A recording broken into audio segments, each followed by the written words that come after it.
You know, raccoons are very skeptical eaters.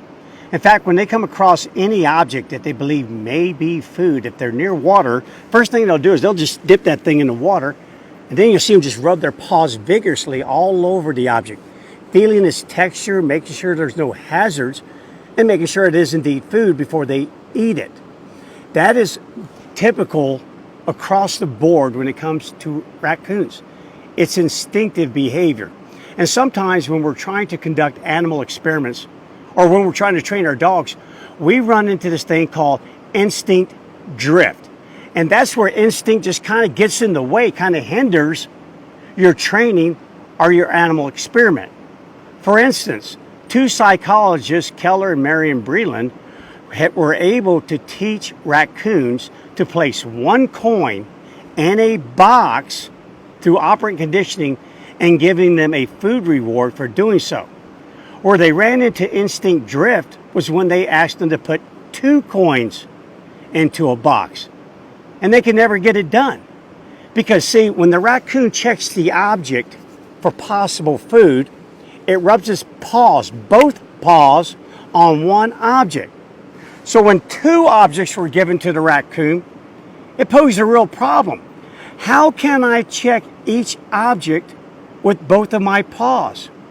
And so they got it done by discarding one of the coins, and again, only putting one coin in the box.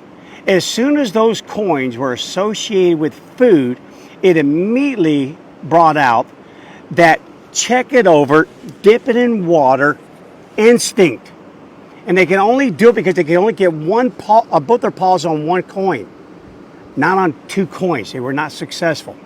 And many times we run into this when we're trying to train our dogs. And what we call it is species-specific constraints on learning, instinct drift. For instance, housebreaking. How difficult is that? To really get it done takes months to be successful housebreaking most dogs. And that's because you're going against instinct. Instinct says, hey, when I'm young, I can just go anytime I want to. But as I get older, I actually want to use my waist as a tool, as a communication tool, to mark caches of food, to be a navigation beacon so I can find my way home. We run into instinct drift when we call our dogs. No social predatory animal that can see another member of its group says, hey, you, yeah, I'm talking to you. Come over here. I need to talk to you. No, by doing so, you give away your location to possible prey.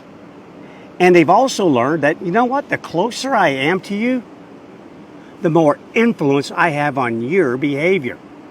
Yeah, I can get things done up close and personal. We run into this instinct drift and species-specific constraints on learning with alarm calls. Yes, I've been very successful training my dogs to be quiet on command. Now, you let anyone breach our territory, come up to my front door, and there will be an alarm call.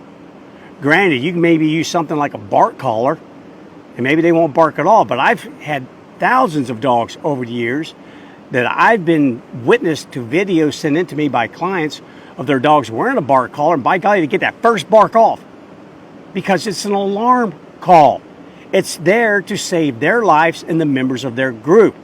And so when we want a dog to be quiet all the time and never even bark one time, that's a very difficult road to travel down. You're going to kind of run into the raccoons holding two coins. And also resource guarding. We have animals, even though we feed them very well, we feed them very expensive dog food and give them all the toys they want and tons of treats. You still have one dog in your household attacking the other dog in your household, or even attacking the human members, even though they're well fed. Because out in the wild, an instinct, hey, don't share unless you got plenty for numero uno. If you're not my offspring, I'm looking after me first. And even if you are my offspring after 6 months of age, well, you're on your own, kiddo. We fight this all the time. Instinctive drift. Species-specific constraints on learning. And why do I even bother to do a video on this? because I'm constantly reminding people of several factors when it comes to owning a dog or training a dog. Number one, when you have an animal in your household, know this: you have an animal. Yes, with fang and claw. A quadruped, not a biped. I get it that anthropomorphism works for us in many ways. Hundreds of years ago, believing that animals may behave the way we do allows some predictive information as to which path they would travel, allowing us to hunt them successfully. And then later on, it enabled us to raise them successfully in captivity. But another reason why you need to do this is to keep in mind that you need to be patient. Patient. Anything that has survival value, anything that is instinctive, is always going to be you, if you're trying to change it, going against the grain. You're not going with it, you're going against it. It'd be like me turning around right now and trying to swim up this river. I may get it done, but it's going to be a whole lot harder than going with it. And as long as I know that in advance, well, then I best be able to perfect my kick and glide so I can get up this river. Also, you want to make sure that when you're addressing anything that's instinctive from your animal, they need a reason, a real valid reason to go away from what has worked for them up to their point in meeting you and all of their ancestors for thousands of years previous. Give them a reason to change. Why? Why would I go away from the status quo here or what works? Give them a reason, which means you may have to seek out different methodologies. A one-size-fits-all may not work. Some dogs have a food aversion to certain treats, so your treat may not work. Some dogs may say, hey, I love that treat, but I like that squirrel a whole lot more. And now you're going to have to give it a reason to stop the pursuit of the squirrel, which again, that's instinctive. Chase that squirrel. Yeah, I'm not counting on that food. You may need to even shift your entire approach, meaning maybe I'm just going to wait a little bit. Maybe I'm going to just let you grow up some. I'm just going to kind of care for you, make sure you don't get in trouble. I will save you from yourself while you're young. And then when you're a little bit older, I think you can connect the two dots that I'm trying to bring together. You can pull it all into one big frame and connect them. But right now, I'm not only going against species-specific constraints on learning, I'm going against pure cognition. You're just way too young. So keep all of that in mind, guys. One, you own an animal. And I cannot say that enough. Keep pressing forward. I own a dog, not a little person in a fur coat. And they have certain constraints on what they can learn and what they are even willing to learn. You don't want to run into the raccoon with the 2 coins. Be patient.